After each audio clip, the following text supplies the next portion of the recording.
நல்லது பண்றதுக்கு அரசியலுக்கு வாங்கடா, கொள்ளை அடிக்கிறது கொலை பண்றதுக்கு மாடா அரசியலுக்கு. ஹலோ மக்களே, நண்பா மிஸ் எப்படி இருக்கிறீங்க? விஜய் டாக்ஸ் 2.0 இது என்னுடைய புது சேனல். இந்த சேனலில் பார்த்தீங்கன்னா உள்ளூரில் இருந்து உலகம் பூரா நடக்கிற விஷயங்களை உங்கள் கையில் கொண்டாந்து சேர்க்கறதுக்கான உன்னதமான சேனலை தான் டிசைன் பண்ணியிருக்கேன். இந்த சேனலை சப்ஸ்கிரைப் பண்ணிவிட்டு பெல் பட்டனை ப்ரெஸ் பண்ணி வச்சுங்க. நான் போடுற வீடியோஸ் டெய்லி உங்களுக்கு வந்து சேரும். டெய்லி ஒரு வீடியோ 6 மணிக்கு போடுவேன். இந்த சேனலோட லிங்க்கு கீழே டிஸ்கிரிப்ஷனில் இருக்குது. தயவு செஞ்சு கிளிக் பண்ணி சப்ஸ்கிரைப் பண்ணிக்கங்க. இப்போ இந்த சேனலில் கரண்ட் இஷ்யூவாக நடக்கக்கூடிய ஈரான் இஸ்ரேலை பற்றி போயிட்டுருக்கு. ரொம்ப சிம்பிளாக உங்களுக்கு புரிகிற மாதிரி கொடுத்துக்கிட்டு இருக்கேன். Don't miss it. அப்புறம் வருத்தப்படுவீங்க.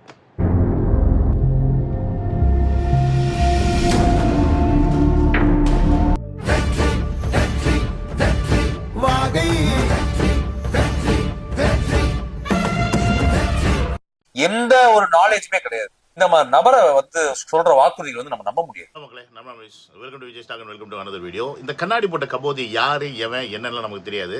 ஆனால் பக்கா கொத்தடிமை அப்படின்னு மட்டும் நமக்கு நல்லா தெரியும். இந்த நாயோட வீடியோ நான் ஏன் இப்போ எடுத்து பேசுகிறேன்னு வச்சுக்கோங்களேன். இவன் தளபதி திட்டான் அப்படின்றதுக்காக கிடையாது. இவன் வந்து ஒரு கேள்வி ஒன்று வச்சுருக்கான். இப்போ தளபதி அவர்கள் வந்து மகளிர் தினத்தன்னைக்கு சில வாக்குறுதிகள்லாம் கொடுத்தாரு. அந்த வாக்குறுதிகள் எல்லாம் பொய்யான வாக்குறுதிகள், நடைமுறைக்கு சாத்தியமே இல்லாத வாக்குறுதிகள் அப்படின்ற மாதிரி ஒரு அக்யூசியேஷனை வச்சுருக்கான்.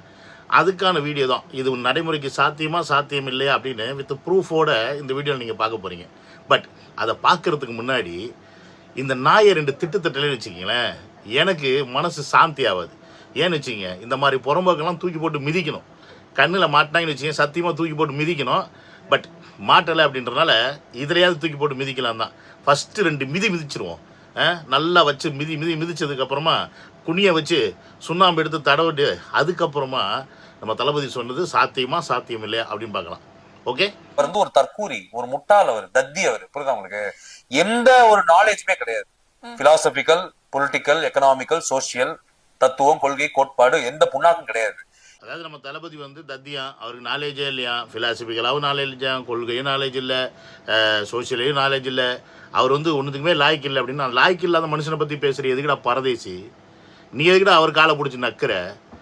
உன் பார்வையில் அவர் வந்து ஒன்றுமே தெரியாதவர், ஒரு முட்டாள் மாதிரி நீ ட்ரீட் பண்ணினா, முட்டாளுக்கு பேசுகிற விஷயத்துக்கு நீ ஏன் பதில் சொல்கிற? அப்போ நீ எவ்வளோ பெரிய முட்டாளாக இருப்படா, புறம்போக்கு.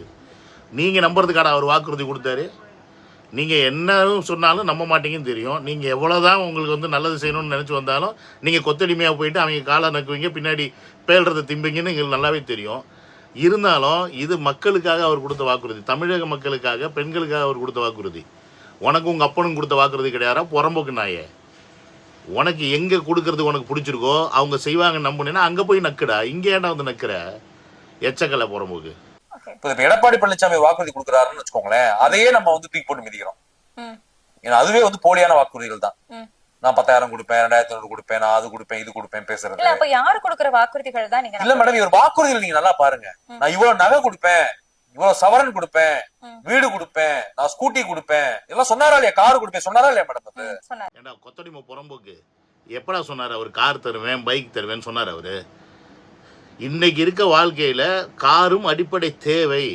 ஒரு வீட்டில் கண்டிப்பாக ஒருத்தராவது வேலையில் இருக்கணும், படிக்கிற பசங்க படிக்கணும், அவங்களுக்கு ஒரு 2 வீலர் மஸ்ட்டு, உண்மையாக சொந்தமாக அவங்களுக்கு ஒரு வீடு இருக்கணும். அப்படின்றது ஒரு அடிப்படை உரிமை ஒவ்வொரு மனுஷனுக்கும், அவன் சொந்த ஊரில் இருக்கிறவனுக்கு. அந்த மசுரை ஏற்படுத்தி தர்றதுக்கான ஒரு அரசாங்கத்தை உருவாக்குறது, அதற்கான திட்டங்களை செயல்படுத்துறது அப்படின்னு அதுக்கு அர்த்தம். அப்படியே போலித்தனமாக பிம்பமாக இஷ்டத்துக்கு அடிச்சு விட்றீங்க. கார் தனாரு, பைக் தராருன்னு சொன்னவொடனே கேட்டான்னு எதிர்த்தாப்பில் உட்காந்துருக்கு தத்தி மாதிரி ஒன்று தாமா சொன்னாருன்னு சொல்லுது. இதெல்லாம் வந்து ஒரு ஆங்கர்னு உட்காந்து கேட்டுட்டு இருக்குது. இதுங்களெல்லாம் கூப்பிட்டு வச்சு எங்கேயாவது கும்மி அடிச்சுன்னு வச்சுக்கிங்களேன், அப்போ தான் புத்தி வரும். நீங்கள் எடப்பாடி சொன்னதை நம்ப வேண்டாம், திமுக சொல்கிறது, நீ திமுக சொல்கிறது பின்னாடி போகிறேன்னு தெரியுது, நீ எடப்பாடி சொல்கிறத நம்பாமல் போ, அது உன் பிரச்சனை. அவர் 10,000 தரேன்னு சொன்னார், அதே பேட்டியில் எப்படி கொடுப்பீங்கன்னு சொன்னால் வரி பணத்தை ஏற்றுவினார். இங்கே அப்படியே சொன்னார், இங்கே திட்டங்கள் அறிவிக்கப்படுது, அப்போ திட்டங்கள் நடைமுறைக்கு சாத்தியமா இல்லையா அப்படின்னு தான் டிஸ்கஸ் பண்ணணும். அதுதான் ஒரு நல்ல விவாதத்துக்கு அழகு. அதை விட்டுட்டு அவருக்கு தெரியவே தெரியாது, அவர் சொல்கிறது சாத்தியமே இல்லை, அவருக்கு அறிவு இல்லை, தத்தி இல்லை, அவருக்கு எந்த நாலேஜ் இல்லைன்னு சொல்கிறதுக்கு நீ யாரா எச்சக்கலை போகும்போது? உனக்கு அவ்வளோ நாலேஜ் மாதிரி இருந்தால் நீ அரசியல் கட்சி ஆரம்பித்து நீ வந்து செயல்படுத்த வேண்டியதானே? உனக்கு பிடிங்கி கிடையாதுல்ல, தெம்பு கிடையாதுல்ல, திராணி கிடையாதுல்ல. உங்கள் அப்பங்காசில் உழைச்ச நான் பரதேசி தாண்டிங்கலாம், இப்பயும் அவன்கிட்டே உட்காந்து பிச்சை எடுக்கிற பரதேசி தாண்டானீங்களா? உண்மையானுமே இன்றைக்கி விஜய் அவர்களுக்கு இதெல்லாம் இல்லை, அவருக்கு தெம்பு இல்லை, திராணி இல்லை, அவருக்கு எதுவுமே தெரிலன்னு சொல்கிற புறம்போக்கு நான் எங்கள்கிட்ட சொல்கிறேன். உங்களுக்கு அவ்வளோ அரசியல் அறிவு மயிறு மட்டெல்லாம் இருந்துச்சுன்னா, அதுக்கு ஏற்ற மாதிரி தெம்பு திராணி இருந்துச்சுன்னா அரசியல் கட்சி ஆரம்பித்து நீ நடத்து. முடியாதுல்ல. திமுக பின்னாடி போய் தான் நக்குவீங்க. அதுக்கு தானே பிறந்திருக்கீங்க, அதுக்கு தானே வளர்ந்துருக்கீங்க, அதுக்கு தானே உங்களை வளர்த்து விட்ருக்காங்க. ஏன்டா கொத்தடிமை புறம்போக்கு, இது சாத்தியமா சாத்தியம் இல்லைன்னு நான் சொல்கிறேன். அதுக்கப்புறமா உன்னை 4 பேர் செருப்பால் அடிப்பேன், அதை வாங்கிக்க சொன்னாரா இல்லையா? இப்ப இதெல்லாம் எப்படியா முதல்ல கொடுக்க முடியும்? நீங்க யோசிச்சு பாருங்க. இதெல்லாம் வந்து ஒரு மக்களை ஏமாற்றக்கூடிய வேலையை தான் நான் பாக்குறேன். நீங்க யோசிச்சு பாருங்க மேடம், தங்க விக்கிற விலை என்ன? எப்படி தங்கத்தை கொடுக்க முடியும்? யோசிச்சு பாருங்க. நீங்க இதுக்கு முன்னாடியுமே தாலிக்கு தங்கம் திட்டம் எல்லாமே நடைமுறையில அது இருக்கு மேடம், அது இருக்கு. பட் இவரோட அந்த அணுகுமுறை வேற மாதிரி இருக்கு. புரியுது உங்களுக்கு? நான் வந்து என்ன சொல்றதா வந்து இவர் என்ன பண்றாரு, அந்த மாதிரி வந்து நான் வந்து நிறைய திட்டங்களை சொல்றாரு. நடைமுறைக்கு சாத்தியமா நம்ம பார்க்கணும். மக்களே, இப்ப இவங்க வைக்கிற அக்யூசேஷன் என்ன? இன்னைக்கு இருக்க தங்க நகை விலைக்கு இது சாத்தியமா, இது எப்படி சாத்தியம் அப்படின்னு தானே கேட்குறாங்க. இன்னைக்கு இந்த கேள்வி எல்லா பொதுமக்களுக்குமே வர்றது நியாயமான ஒன்று. இவர் என்னப்பா இன்னைக்கு விற்கிற தங்க விலைக்கு இது வாஸ்தவமா? அஃப்கோர்ஸ் ஜெயலலிதா அம்மா பீரியடில் தாலிக்கு தங்கம் அப்படின்னு திட்டம் இருந்துச்சு. அன்னைக்கு தங்கம் விற்ற விலை வேற. ஆனால் இன்னைக்கு ஒரு பவுன் தங்கம் கிட்டத்தட்ட 1,20,000 1,25,000 போயிருச்சு. அது இன்னும் ஏறுமானா? அது அஃப்கோர்ஸ் ஏறும். ஏன்னா இன்றைக்கி நடைமுறை நாட்டில் நடக்கிற நிறைய இதெல்லாம் பார்த்துக்கிட்டு இருக்கீங்க. மேபி ஏறலாம், மேபி இறங்கலாம். புரியுதுங்களா? ஸோ அப்போ தங்கம் இன்னைக்கு ரேட்டுக்கு எவ்வளோ விற்கிது, அப்போ இது தமிழ்நாட்டில் இது நடைமுறை சாத்தியமா சாத்தியம் இல்லையா அப்படின்றத இந்த வீடியோவில் நான் உங்கள்கிட்ட கிளியராக எக்ஸ்பிளைன் பண்ணுறேன். தயவு செஞ்சு வாட்ச் பண்ணி இதை கொண்டு போய் சேருங்க, மக்கள்கிட்ட கொண்டு போய் சேருங்க. இது வரைக்கும் எதையுமே சேர்க்காமல் இருக்கிறீங்க. இதையாவது இது சாத்தியம்தான், இது தமிழக வெற்றிகளை வந்து செய்யக்கூடிய ஒரு திட்டம் தான் அப்படின்றத கொண்டு போய் சேருங்க. ரொம்ப டீட்டெயிலாக நான் கொடுக்குறேன். இந்த டேட்டா பார்த்தீங்கன்னா 2026 மார்ச் அப்டேட். இப்போ மார்ச் வரைக்கும் நடந்திருக்க விஷயம் இது. எப்படின்னா ஒரு 1000 பேர்னு வச்சுங்களேன். இந்த 1000 பேர்லேருந்து 6லேருந்து 7 பேருக்கு வந்து திருமணம் நடக்கக்கூடிய சான்ஸ் இருக்குது. அதன் அடிப்படையில் இப்போ நீங்கள் தமிழ்நாட்டில் பார்த்தீங்கன்னா கிட்டத்தட்ட ஒரு 7.8 கோடியிலேருந்து கிட்டத்தட்ட 8 கோடி பேர். இதில் வந்து ஒரு 6 to 7 அப்படின்னு வச்சா கிட்டத்தட்ட 4.5 லட்சத்துலேருந்து 5 லட்சம் பேர் வரைக்கும் ஒரு வருஷத்துக்கு கல்யாணம் பண்ணுறதுக்கான வாய்ப்புகள் இருக்குது. இதில் இன்றைக்கி தங்க வேலைக்கு பார்த்தீங்கன்னா 22 கேரட், ஓகேங்களா, 22 கேரட் 1 கிராம் தங்கம் வந்து 13,485 ரூபா இருக்குது. அப்ராக்சிமேட்லி 8 கிராமுக்கு வாங்கினோம்னா 1,07,880 ரூபா. ஆல்மோஸ்ட் வந்து 1,09,000 வச்சுக்கோங்களேன். இது வந்து 1 பவுன் தங்கத்துக்கு. அதே மாதிரி பட்டு புடவையும் சேர்த்து தரப்படும் சொல்லியிருக்காரு. பட்டு புடவை 12லேருந்து ஒரு 20,000 ரூபா ரேஞ்சு. ஒரு நல்ல பட்டு வாங்குகிறோம் அப்படின்னு வச்சுக்கோங்க. ஒரு 15,000 ரூபா பட்டுக்கு செலவு பண்ணோம்னா டோட்டலாக இல்லை 13,000 செலவு பண்ணோம்னா 1,23,500 ரூபா. எவ்வளோ? 1,23,500 ரூபா வரைக்கும் இப்போ தேவைப்படுது ஒரே ஒரு நபருக்கு கல்யாணத்துக்கு செலவு பண்ணோம்னா. ஒரு ஆளுக்கு ஆகக்கூடிய செலவு என்ன அப்படின்றத பார்த்தாச்சு. இப்போ இந்த ஒரு ஆளுக்கு ஆகக்கூடிய செலவை நம்ம வந்து அப்படியே ஸ்ப்ளிட் பண்ணுவோம். ஏன்னு கேட்டிங்கன்னா தாலிக்கு தங்கம் அப்படின்ற இந்த திட்டம் ஜெயலலிதா அம்மா இந்த பீரியடில் பார்த்தீங்கன்னா லோயர் கிளாஸ், அதாவது ரொம்ப அடிப்படை வசதியே இல்லாத இருக்கக்கூடிய அந்த மக்களுக்கு கொடுத்த ஒரு திட்டமாக தான் செயல்படுத்தப்படுது. பட் இதே நம்ம தளபதியோட ஸ்கீமில் இப்போ வரைக்கும் அவங்க டீட்டெயில்டாக அவங்க வந்து அனௌன்ஸ் பண்ணலை. இது வந்து ஒட்டுமொத்தமாக நடக்கக்கூடிய அந்த 5 லட்சம் பேருக்குமா, இல்லை லோயர் கிளாஸுக்கு மட்டுமா, இல்லை லோயர் அண்ட் மிடில் கிளாஸுக்கு மட்டுமா அப்படின்றது நமக்கு தெரியாது. ஆனால் நம்ம என்ன பண்ணுவோம், அதை அப்படியே ஸ்ப்ளிட் பண்ணுவோம். Lower class, middle class and upper கிளாஸ்ன்னு ஸ்ப்ளிட் பண்ணுவோம். இப்போ இந்த வீடியோ பாருங்கள். இந்த வீடியோ பார்த்தீங்கன்னா இப்போ 5 லட்சம் பேர் அப்படின்னு நான் சொன்ன கணக்கில் லோயர் கிளாஸில் ஒரு 30%, மிடில் கிளாஸில் ஒரு 55%, அப்பர் கிளாஸில் ஒரு 15%, இப்படி வச்சுக்கிட்டோன்னு வச்சுக்கோங்களேன். இப்போ லோயர் கிளாஸுக்கு இவங்க செலவு பண்ணக்கூடிய அமௌண்ட் அப்போ 30%னா இந்த 5 லட்சம் பேரில் 1.35லேருந்து 1.5 லட்சம் பேர் ஆல்மோஸ்ட் அந்த கணக்கில் வச்சுக்கோங்க. அப்போ அந்த அந்த ரேஞ்சஸில் நம்ம செலவு பண்ணோம் அப்படின்னா அதுக்கு ஆகிற செலவு பார்த்தீங்கன்னா 1,670 கோடி. எவ்வளோ? 1,670 கோடியிலேருந்து 1,850 கோடி இது வருஷத்துக்கு. அதே இந்த பக்கம் 55% பார்த்தோம்னு வச்சுங்களேன், 3,000 கோடியிலேருந்து 3,400 கோடி ரூபா செலவாகுது. இது அப்பர் கிளாஸ்ன்னும் போது 860 கோடியிலேருந்து 965 கோடி. ஸோ ஓவராலாக நீங்கள் இது 100%, அதாவது ஒட்டுமொத்தமாக தமிழகத்தில் நடக்கக்கூடிய 5 லட்சம் மேரேஜுக்குமே இந்த திட்டத்தை வந்து செயல்படுத்துகிறாங்க, இந்த மாதிரி கேட்டகரிலாம் பிரிக்காமல் செயல்படுத்துகிறாங்க அப்படின்ற ஒரு விஷயத்தில் கணக்கு பண்ணால் கூட மொத்த செலவுமே 5,620 கோடியிலேருந்து 5,620 கோடியிலேருந்து 6,175 கோடி அப்படின்றதான் டோட்டல் பட்ஜெட்டு. பட் இதில் வந்து ஒருவேளை தமிழக வெற்றி கழகம் இந்த கேட்டகரி பிரிச்சுட்டு லோயர் கிளாஸுக்கு மட்டும்தான் இந்த திட்டம் அமல்படுத்தப்படும், லோயர் கிளாஸில் இருக்கக்கூடிய பெண்கள் இந்த சேலரி இந்த வரம்பு இந்த வருமானத்துக்கு கீழே இருக்கக்கூடிய பெண்களுக்கு மட்டும்தான் இது அமல்படுத்தப்படும் அப்படின்னா வெறும் கிட்டத்தட்ட 1,850 கோடி ரூபா வரைக்கும் செலவாகும். கொஞ்சம் முன்ன பின்ன ஆனால் 2,000 கோடி வருஷத்துக்கு செலவாகும். இதே மொத்தமாக போனால் நான் சொன்ன மாதிரி 6,000 கோடி வரைக்கும் செலவாகும். இப்போ நம்ம எப்படி கணக்கு பண்ணோம்னா நம்மளுடைய தமிழ்நாட்டு பட்ஜெட்டோடைய அமௌண்ட்டில் இது எத்தனை பர்சன்டேஜ் வருது அப்படின்றத முதல்ல புரிஞ்சுக்கணும். தமிழ்நாட்டுடைய பட்ஜெட் வந்து லாஸ்ட் இயர் போட்டது பார்த்தீங்கன்னா கிட்டத்தட்ட தளபதி சொன்னதும் சரி 4.39 கோடி, அதாவது 4,39,000 கோடி தமிழ்நாட்டுடைய ஒரு பட்ஜெட் அப்படின்னு சொல்லி சொன்னார். அதில் தான் ஸ்டாலின் சாருடைய டேக்ஸ் எவ்வளோ போகுது அப்படின்றத லாஸ்ட் டைம் சொன்னார்ல. ஸோ நம்ம அந்த கணக்கில் எவ்வளோ 4.39 கோடியில் எத்தனை பர்சன்டேஜ் இந்த அமௌண்ட் வருது அப்படின்றத நம்ம பார்ப்போம். இப்போ இங்கே பார்த்தீங்கன்னா உங்களுக்கு தெரியும், நான் சொன்ன மாதிரி ஒட்டுமொத்தமாக எல்லாருக்குமே சேர்த்து பண்ணுறதுக்கே 5,600லேருந்து 6,200 கோடி ரூபா பட்ஜெட்டு, 6,500 கோடி வச்சுக்கிங்க.